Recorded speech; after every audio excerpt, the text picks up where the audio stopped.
Marcus from Dirtyloud. I played in Webster Hall the day before yesterday. That was Saturday. That was the last gig of my tour. And now I'm heading to Brazil.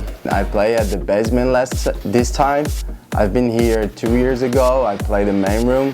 I was a different energy, totally like the basement's more my style of sound, my people, I think, like the crowd they're more into it. I was very good.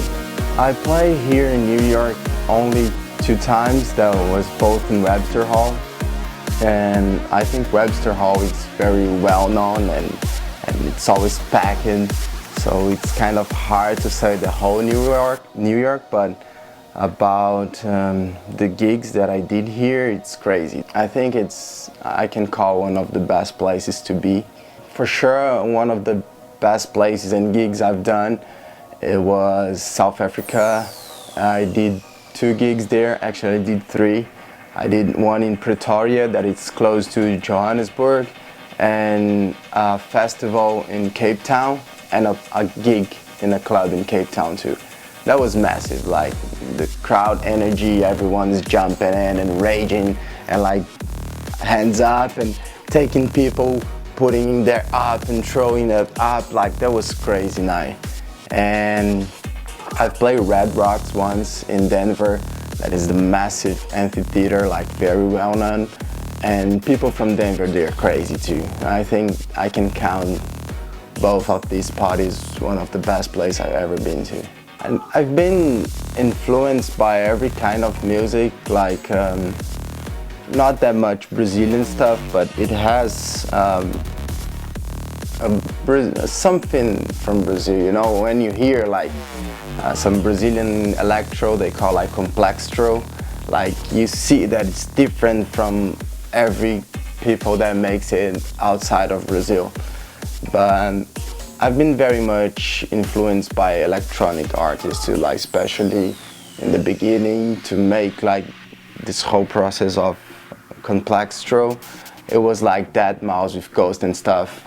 That was like pretty much kind of complextro feeling that was make me and Eduardo like going through it and create like kind of a signature for our sound. Yeah, I've been playing for almost 10 years now. I started in 2005 as a DJ, and in 2007 I did a production course to learn how to produce. And a year after that, I've met Eduardo, and he used it to produce.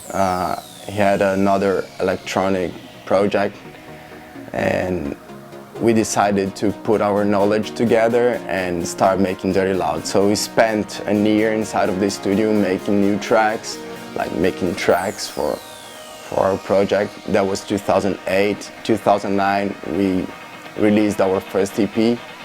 A year after, we've been playing outside of Brazil already. We did a gig in LA like a year after the first release. That was like too fast. So that's how kind of started. Started in Brazil, we played some gigs there, some festivals. We have a lot of rave parties out there. So that's how kind of started. But I think everything is because of internet and globalization, and that's the way we could reach everyone. It's different because nowadays, well, like when I started playing like almost 10 years ago, it was like drop one song and played all like to the end and mix only on the final of it. So you had more time to check your case and take a CD, put a CD, and like just go smooth. And nowadays, the way to make it, it's more like bang, bang, bang, bang. It's too fast, like 1 minute, 2 minutes of each track, just one drops, like choosing tracks, and it's like non-stop stuff. And when you're in 2 guys behind the booth, I play one, then he play another, so I could scratch something, I could make some effects, I have more time to do something. When I'm alone, it's like, I have no time to think too much. So I think that's a good thing to be too. And it's a different when you look at this stage there are two people, you know, I don't know, it just look different than just one. I using CDJs, just take some pen drives and headphones with me for the gig, and that's all. Like, just spinning CDJs. Normally I ask for 3 because I use 2 to mix the tracks and leave 1 for effects to do some scratch and stuff. So because of this fast process, like 1, 2, 1, 2, I can have time to choose an effect and make the point of it, so I can start doing it, then go back and search for another track. So I leave it 1 just for effects and 2 for the tracks I've been playing. So that gets easier, especially playing alone. Yeah, we have 2 studios actually. I have one in my house, he has one in his house, and mine is all like a bedroom, like no treatment, and I work on that. And we just finished building up in his studio, in his house, treatment, everything. So we treat everything, and it's been a month that's ready now.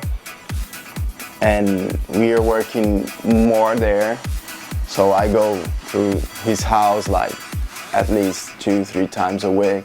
So we work together there.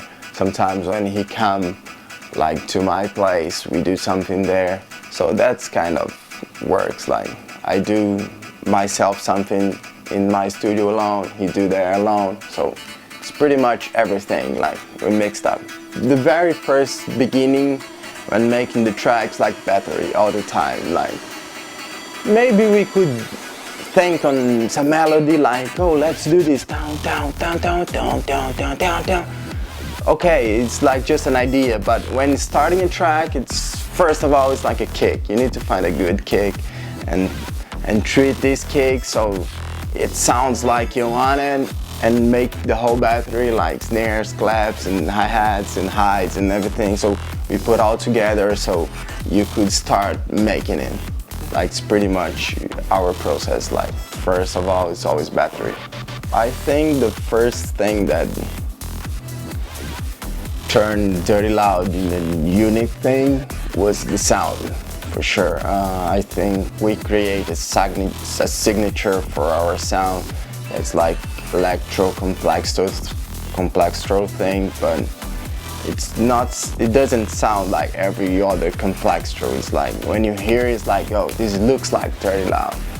And that's what I think especially got us up, you know, and well recognized all over the world, was the signature of the sound. And I think the presentations too. I always do my best, and even if it's for like 300 people, for 300 people, for 500 people, like I think it's most that the signature and the performance on the stage, it gets us unique. Yeah, we have 2 collaborations, one with James Egbert from Colorado, and another one with our homie F Tampa, that is from our city, very good friend. We have a whole new website coming, another US tour planning for April, May, another Canada for July. I think it's almost these things. We have one more original, just Dirtyloud, and one remix for an Asian group called Benvox. I think that will be massive. Hello, this is Marcus from Dirtyloud. I run the night. Do you?